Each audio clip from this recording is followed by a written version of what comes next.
Friends, welcome to the study portal. Study portal में आप सबका स्वागत है। आज की वीडियो में आपके लिए लेकर आई दोस्तों, जो भी स्टूडेंट केवीएस, एनवीएस, यूपीएस या फिर ईएमआरएस के आप principal, vice principal, headmaster, accountant, assistant accountant, section officer या फिर असिस्टेंट ऑफिसर या फिर असिस्टेंट सेक्शन ऑफिसर, इन सभी पोस्टों की यदि आप प्रिपरेशन कर रहे हैं तो आपके राइट टू इंफॉर्मेशन एक्ट के जो भी इंपॉर्टेंट एमसीक्यूज है वो सारे ही हम इस वीडियो में डिस्कस करेंगे। जैसा कि आप सभी जानते हैं, यदि आपने अभी केवीएस एनवीएस में अप्लाई किया है तो आपकी एग्जाम डेट भी आ चुकी है, बहुत जल्द आपका एग्जाम भी होने वाला है।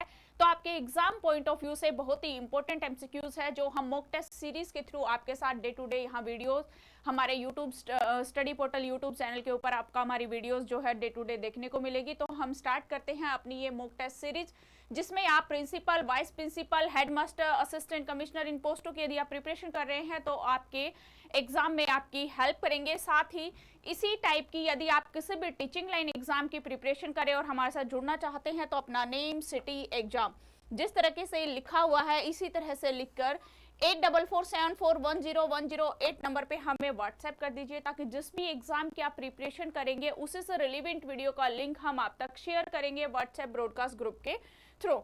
ये हमारे हार्ड कॉपी नोट्स है दोस्तों। यदि आप यूपीएससी प्रिंसिपल, वाइस प्रिंसिपल की तैयारी कर रहे हैं तो भी हमारे दोनों ही मीडियम में नोट्स अवेलेबल है, चाहे हिंदी मीडियम में हो या फिर इंग्लिश मीडियम। कंप्लीट सिलेबस के साथ, complete up to date syllabus के साथ कवर किए गए हार्ड कॉपी नोट्स हम आप तक कोरियर के थ्रू डिलीवरी कराते हैं। ये है 14 बुकलेट केवीएस और एनवीएस के प्रिंसिपल, वाइस प्रिंसिपल के नोट्स। आप यदि चाहते हैं तो बाय कोरियर 1 डे डिलीवरी जो है दिल्ली एनसीआर के अंदर सेम डे डिलीवरी भी अवेलेबल है, क्योंकि आपको पता है दोस्तों आपके एग्जाम में टाइम बहुत कम है, तो इसलिए सेम डे डिलीवरी का ऑप्शन भी आपके लिए अवेलेबल है। नोट्स ऑर्डर करने के लिए 8447410108 नंबर पे आपको कॉल या व्हाट्सएप करना होगा, ताकि आप अपने घर बैठे ही नोट्स जो है वो ऑर्डर करके अपने घर पर ही मंगवा सके। दोनों ही मीडियम में अवेलेबल है, चाहे आप हिंदी मीडियम के स्टूडेंट है या फिर इंग्लिश मीडियम के। ईएमआरएस के यदि आपको हार्ड कॉपी नोट्स चाहिए तो वो भी अवेलेबल है। केवीएस में एएसओ पोस्ट या एसएससी पोस्ट के लिए नोट्स चाहिए तो वो भी अवेलेबल है। यानी कि कंप्लीट सिलेबस के साथ कंप्लीट पोस्टों के जो नोट्स है वो हमारे पास अवेलेबल है। इस तरह की कंप्लीट पैकिंग के साथ ये बाय कोरियर जो नोट्स ऑर्डर किए गए हैं वो कंप्लीट पैकेजिंग, इस तरह की पैकिंग के साथ आप तक नोट्स पहुंचाए जाते हैं। इसके अलावा यदि आपको हमारे साथ जुड़ना है, हमारे साथ आप अपनी तैयारी करना चाहते हैं तो ये हमारी ऐप है स्टडी पोर्टल एकेडमी। इसको आप डाउनलोड करेंगे, ऐप के थ्रू ही आपको इस तरह से बैचेस मिलेंगे। जैसे कि यूपीएससी आप जानते हैं दोस्तों, अभी यूपीएससी की जो वैकेंसी है प्रिंसिपल, वाइस प्रिंसिपल, ये अभी अनाउंस होने वाली है। बहुत ही जल्द आपको यूपीएससी की वैकेंसी जो है वो देखने को मिलेगी। तो यूपीएससी का जो बैच है वो स्टार्ट हो चुका है। 2026 प्रिंसिपल, वाइस प्रिंसिपल का रिकॉर्डेड बैच अभी अवेलेबल है। लाइव का ऑप्शन भी आपके लिए ऐप के थ्रू अवेलेबल है। तो आप जो भी बैच ज्वाइन करना चाहते हैं आप ऐप पर विजिट कर ज्वाइन कर सकते हैं। केवीएस, एनवीएस के लिए आप टायर 2 का बैच चाहते हैं, नेक्स्ट टाइम के लिए तैयारी करना चाहते हैं तो आप हमारे साथ जुड़ सकते हैं। ईएमआरएस प्रिंसिपल का रिकॉर्डेड बैच भी अवेलेबल है, जिसकी वैलिडिटी, टाइम ऑफ एग्जाम, हर चीज जो है वो आपको ऐप के थ्रू मिलेगी। ये मॉक टेस्ट सीरीज है जो कि ऐप के थ्रू आपको जो नोट्स मिलेंगे वो भी है, पीडीएफ में आपको ऐप के थ्रू मिलेंगे। हार्ड कॉपी नोट्स जो है वो आपको ऑनलाइन स्टडी मटेरियल घर पहुंचाया जाता है। इसके अलावा यदि आपको मॉक टेस्ट सीरीज चाहते हैं, आप प्रैक्टिस के लिए मॉक टेस्ट चाहिए तो वो भी ऐप के थ्रू ही अवेलेबल है। स्टार्ट करते हैं first question. If an RTI request concern to the life और liberty of a person, the information must be provided within. यदि कोई आरटीआई से अनुरोध करे कि किसी व्यक्ति की जीवन या स्वतंत्रता से संबंधित है तो सूचना कितने समय के भीतर प्रदान की जानी चाहिए। कोई जीवन या स्वतंत्रता से संबंधित आरटीआई लगाता है, आरटीआई अनुरोध करता है तो उस व्यक्ति को कितने टाइम के अंदर, विद इन टाइम पीरियड उसको इंफॉर्मेशन मिलनी चाहिए। ऑप्शन है ए 24 आवर्स या फिर बी 48 आवर्स या फिर सी 7 डेज या फिर डी 30 डेज। जो भी ऑप्शन करेक्ट है आप कमेंट्स बॉक्स में कमेंट्स करिए फ्रेंड। फटाफट आप सभी क्वेश्चंस के आंसर जो है वो कमेंट्स बॉक्स में कमेंट्स करते जाइए कि कौन सा ऑप्शन करेक्ट है। यहाँ जो राइट ऑप्शन रहेगा वो है आपका बी, यानी कि 48 आवर्स के अंदर आरटीआई में यदि जीवन और स्वतंत्रता यानी कि लाइफ और लिबर्टी से रिलेटेड यदि कोई आरटीआई की सूचना मांगता है तो उसको 48 आवर्स में मिलती है। नेक्स्ट क्वेश्चन है, what is the maximum penalty that can be imposed on A PIO by the Information Commission under Section 20 का 1 पार्ट। धारा 20(1) के तहत सूचना आयोग के द्वारा PIO पर अधिकतम कितना दंड लगाया जा सकता है? ऑप्शन ए है 10,000, बी 20,000, या फिर सी 25,000, या फिर डी 50,000। कमेंट्स करिए कौन सा ऑप्शन करेक्ट है। धारा 20(1) के तहत सूचना के द्वारा PIO पर जो अधिकतम दंड लगाया जा सकता है वो है 25,000, यानी सी ऑप्शन यहां पर करेक्ट है। नेक्स्ट क्वेश्चन है, when an RTI application is transferred to another public authority under the section 6(3), the applicant must be informed within। जब धारा 6(3) के तहत RTI आवेदन किसी अन्य लोक प्राधिकरण को स्थानांतरित किया जाता है तो आवेदक को कितने समय में सूचित किया जाना चाहिए? ऑप्शन ए है 48 आवर्स, या फिर बी 3 डेज, या फिर सी 5 डेज, या फिर डी 10 डेज।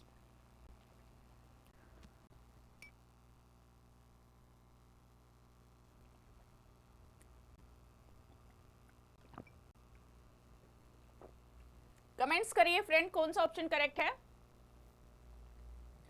राइट ऑप्शन है यहाँ पर ऑप्शन सी 5 डेज, यानी कि 5 दिन के अंदर आवेदक को सूचित किया जाना चाहिए।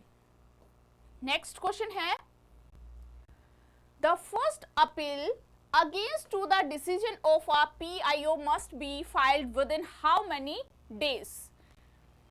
PIO के निर्णय के विरुद्ध प्रथम अपील कितने दिनों के भीतर दायर की जानी चाहिए? ऑप्शन है A 15 days, B 30 days, C 45 days and D 90 days. Comments करिए कौन सा ऑप्शन करेक्ट है। PIO के विरुद्ध प्रथम अपील जो है वो 30 डेज के अंदर की जानी चाहिए, यानी कि 30 दिन। B option correct. Next question है, a second appeal can be filed before the information commission within how many days? सूचना आयोग के समक्ष द्वितीय अपील कितने दिनों के भीतर दायर की जा सकती है? ऑप्शन ए है 30 days, B 45, C 60 and D 90 days. Comments करिए कौन सा ऑप्शन करेक्ट रहेगा। A second appeal can be filed before the information commission within how many days? तो वो है आपका 90 डेज, 90 दिनों के अंदर ये अपील जो है द्वितीय अपील वो की जानी चाहिए। नेक्स्ट क्वेश्चन है, what is the fee for filling a first appeal और second appeal under the central RTI rules? केंद्रीय RTI नियमों के तहत प्रथम अपील और द्वितीय अपील दायर करने का शुल्क क्या है? ऑप्शन 10 रुपीज, 50 रुपीज, 100 रुपीज, या फिर नील शून्य। क्या चार्जेस, क्या फीस रहती है फर्स्ट अपील और सेकंड अपील को दायर करने की? राइट ऑप्शन है दोस्तों ऑप्शन डी, यानी कि शून्य, नील, कोई शुल्क नहीं लगता। नेक्स्ट क्वेश्चन है, the central information commission CIC falls under which ministry? केंद्रीय सूचना आयोग CIC किस मंत्रालय के अंतर्गत आता है? ऑप्शन ए है मिनिस्ट्री ऑफ लॉ, यानी कि कानून मंत्रालय, या फिर मिनिस्ट्री ऑफ होम अफेयर्स गृह मंत्रालय, या फिर मिनिस्ट्री ऑफ पर्सनल कार्मिक मंत्रालय, या फिर डी मिनिस्ट्री ऑफ फाइनेंस वित्त मंत्रालय। किसके अंडर आता है CIC? Central information commission. Right option है option C, ministry of personnel, DOPT, यानी कि कार्मिक मंत्रालय। नेक्स्ट क्वेश्चन है, under the RTI act information should normally be provided within? RTI अधिनियम के तहत सामान्यतः सूचना कितने समय के भीतर प्रदान की जानी चाहिए? ऑप्शन है 15 डेज, यानी कि 15 दिन, या फिर 30 डेज, या फिर 45 डेज, या फिर 60 डेज। RTI अधिनियम के तहत जो सामान्यतः जो नॉर्मल इंफॉर्मेशन है वो कितने दिन के अंदर प्रोवाइड की जानी चाहिए?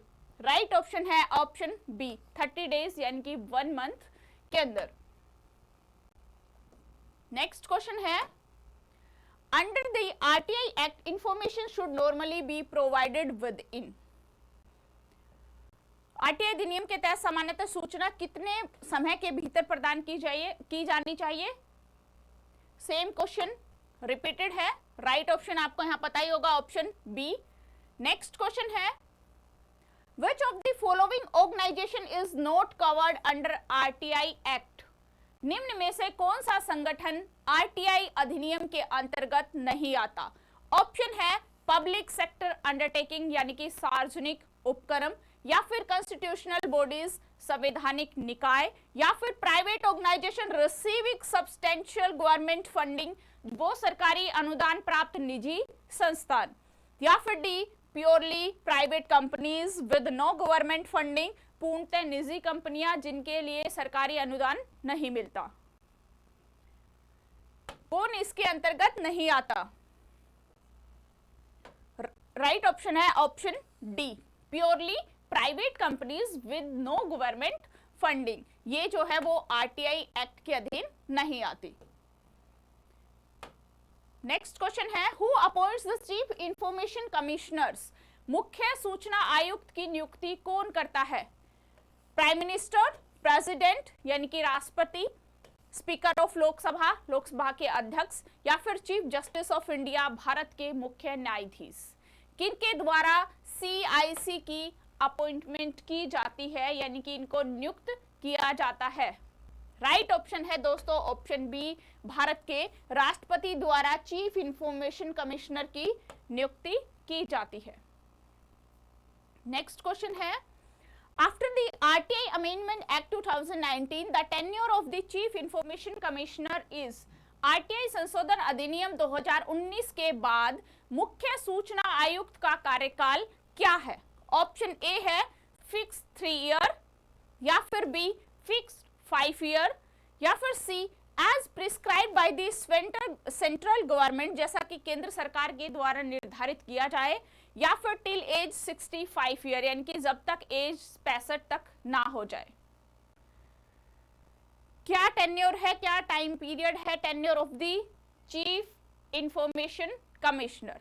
राइट ऑप्शन रहेगा option C, as per prescribe by the central government जैसा कि केंद्र सरकार के द्वारा निर्धारित किया जाए। तो ये थे दोस्तों हमारे RTI एक्ट के इंपॉर्टेंट MCQs। आप किसी भी यानी कि KVS, NVS, UPSC, EMRS या इन सभी एग्जाम में principal, vice principal, assistant commissioner et cetera जो भी पोस्ट है उनके आप प्रिपरेशन कर रहे हैं तो आपके RTI एक्ट को ये कवर करेंगे MCQs। आई होप आपके लिए यूजफुल रहेंगे। आज की वीडियो में इतना ही। Thank you.